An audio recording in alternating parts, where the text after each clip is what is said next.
Yesha'yahu, chapter 37.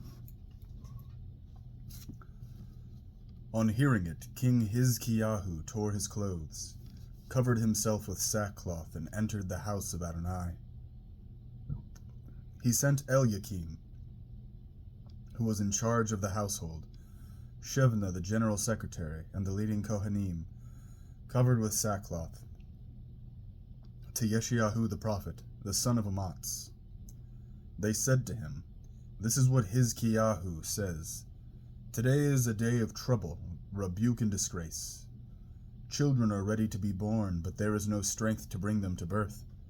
Maybe Adonai, your God, will hear the words of Rav-Shakeh, whom his master the king of Ashur has sent to taunt the living God, and will rebuke the message which Adonai, your God, has heard. So pray for the remnant that is left." When King Hizkiyahu's servants came to Yesha'yahu, he said to them, "Tell your master that this is what Adonai says. Don't be afraid of the words you heard the servants of the king of Ashur use to insult me. I will put a spirit in him that will make him hear a rumor and return to his own land. Then I will cause him to die by the sword in his own land." Rav-Shakeh returned, and having heard that the king of Ashur had left Lachish, found him making war with Libnah. Then he heard it said that Tirhakah, king of Ethiopia, was on his way to fight him. On hearing this, the king of Ashur sent messengers to Hizkiyahu, after ordering them, "This is what you are to say to Hizkiyahu's king of Yehuda. Don't let your God, in whom you trust, deceive you by saying, 'Yerushalayim will not be handed over to the power of the king of Ashur.' You have heard what the kings of Ashur have done to all the lands. They have completely destroyed them. So how will you be delivered?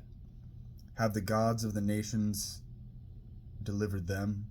No, my ancestors destroyed them. Gozan, Haran, Retzeph, and the people of Eden, who were in Telassar. Where is the king of Hamat, the king of Arpad, the king of the city of Sevarim, of Henna and Iva?" Hizkiyahu took the letter from the messenger's hands and read it. Then Hizkiyahu went up to the house of Adonai and spread it out before Adonai. This is the prayer that Hizkiyahu prayed to Adonai. "Adonai Zevaot, God of Israel, who dwells above the cherubim. You alone are God of all the kingdoms on earth. You made heaven and earth. Turn your ear, Adonai, and hear. Open your eyes, Adonai, and see. Hear all the words that Sancheriv sent to taunt the living God.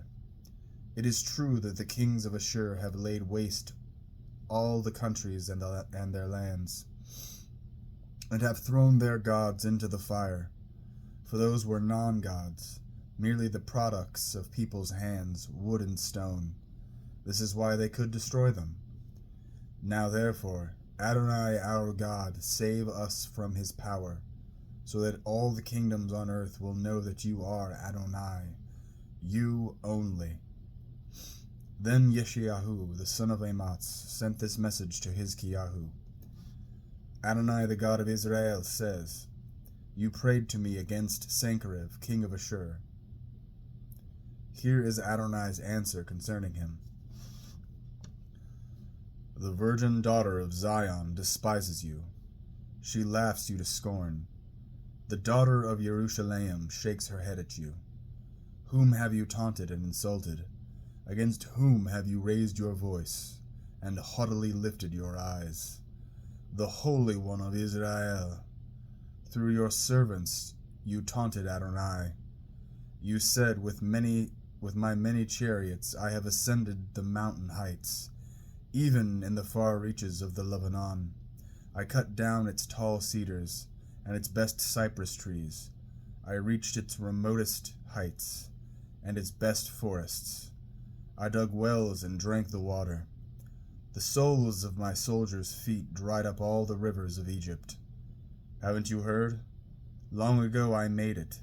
In antiquity I produced it. and now I am making it happen.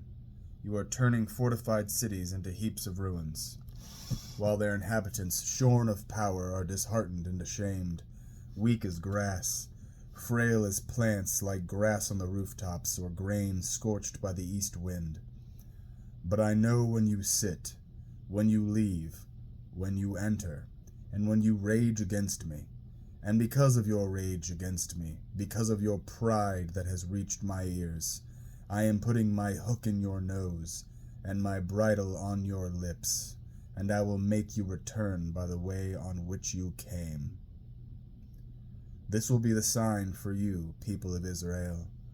This year you will eat the grain that grows of itself. The second year you will eat what grows from that. But in the third year you will sow, reap, plant vineyards, and eat their fruit. Meanwhile, the remnant of the house of Yehudah that has escaped will again take root downward, and bear fruit upward. For a remnant will go out from Yerushalayim. Those escaping will go out from Mount Zion. The zeal of Adonai Zevaot will accomplish this. Therefore, this is what Adonai says concerning the king of Ashur. He will not come to this city, or even shoot an arrow there. He will not confront it with a shield, or erect earthworks against it. By the way he came, he will return. He will not come to this city, says Adonai. For I will defend this city and save it, but for my own sake and for my servant David's sake. Then the angel of Adonai went out and struck down 185,000 men in the camp of Ashur. Early the next morning, there they were, all of them, corpses, dead. So Sancheriv, king of Ashur, left, went and returned to live in Ninveh. One day, as he was worshipping in the temple of Nisroch, his god, his sons, Adramelech and Sharetzar, struck him with the sword and escaped into the land of Ararat. So his son Esarhaddon took his place as king.